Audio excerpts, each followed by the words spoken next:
Contoh 3, kita ada Encik Chan mempunyai jumlah pendapatan tahunan sebanyak RM52,770 pada tahun 2020.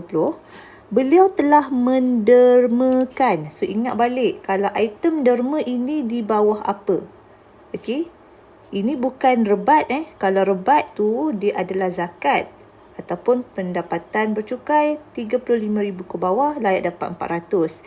Ini derma. So, ingat balik, bila derma, ini merupakan item di bawah pengecualian cukai.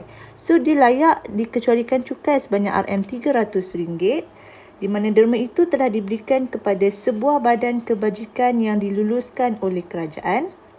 Okey, jadual di bawah menunjukkan pelepasan cukai yang dituntutnya. Okey, di bawah dalam jadual ni pelepasan cukai. Okey, yang ni dia detail. Kalau tadi contoh 1 dia dah bagi seketul jumlah bagi pelepasan cukai. Sekarang ni dia bagi ada item-itemnya, di mana pelepasan cukai bagi Encik Chan adalah individu sebanyak RM9,000, insurans hayat dan KWSP yang dituntut oleh Encik Chan adalah RM5,800. Okey. Insurans perubatan sebanyak RM1,700 dan yuran pengajian sendiri sebanyak RM4,000. Okey, jika awak lihat di sini, okey, awak tengok dia ada had. Contoh kalau cikgu ambil lah, okey, untuk yuran pengajian sendiri tu, had RM7,000. Okey, had RM7,000 ni bermakna, okey, sekarang kalau kes Encik Chan, dia tuntut RM4,000. Jadi, dia layak dapat RM4,000.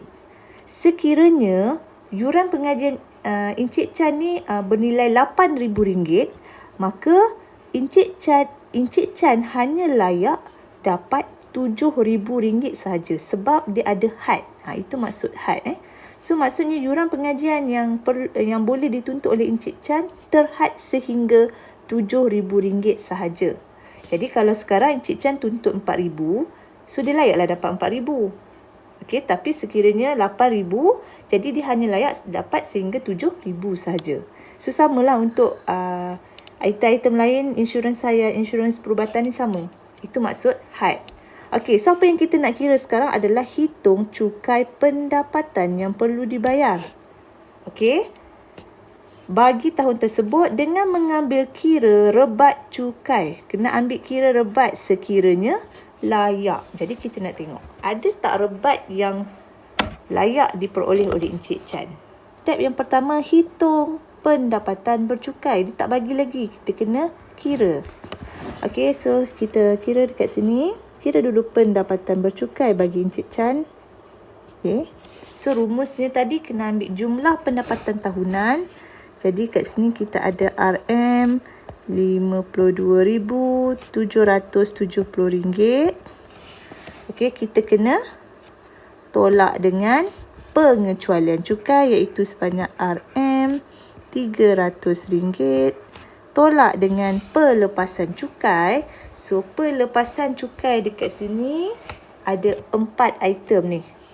Okey, 1, 2, 3, 4. Okey, cikgu akan buat dalam kurungan lah. Ditolakkan dengan yang pertama sekali RM9,000. Tambahkan dengan, cikgu bawa ke bawah, RM5,800. Tambah dengan RM1,700.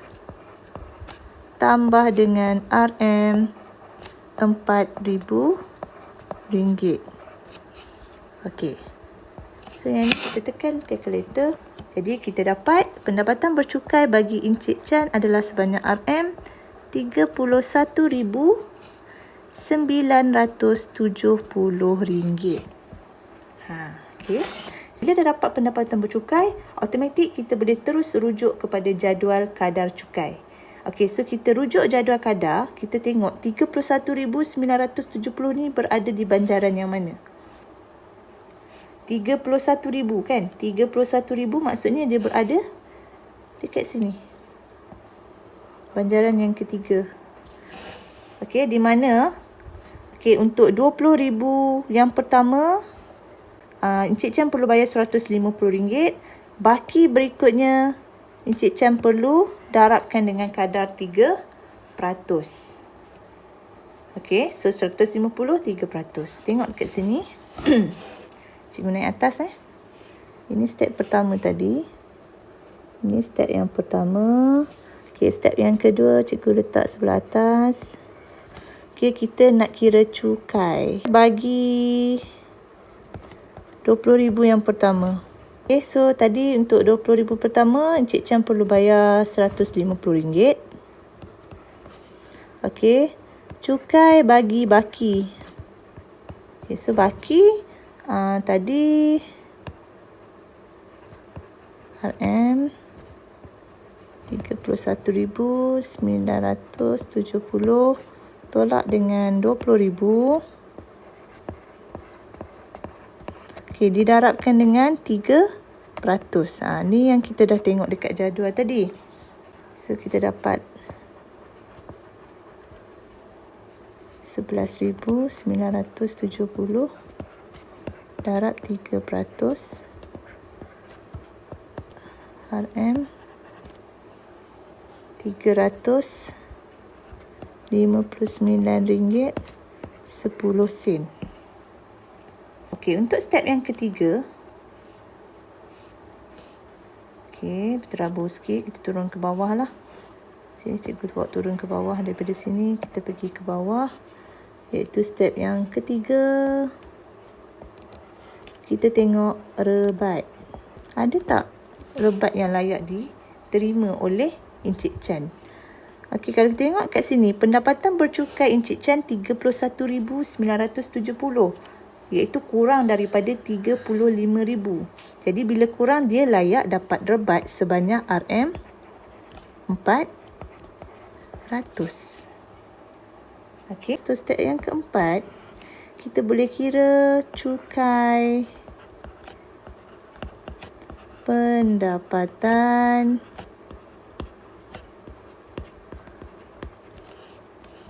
yang perlu dibayar.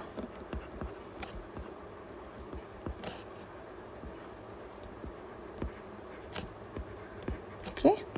So, kita ambil tadi RM. Mula-mula kita ada RM 150. Kita tambah dengan RM RM359.10. Kita tolak rebat RM 400. Okey. So, nilai yang perlu Encik Chan bayar adalah sebanyak RM 109.10. Yang ni jumlah cukai bagi Encik Chan pada tahun 2020. So, ini dia punya step jalan kerja lah. Okey, boleh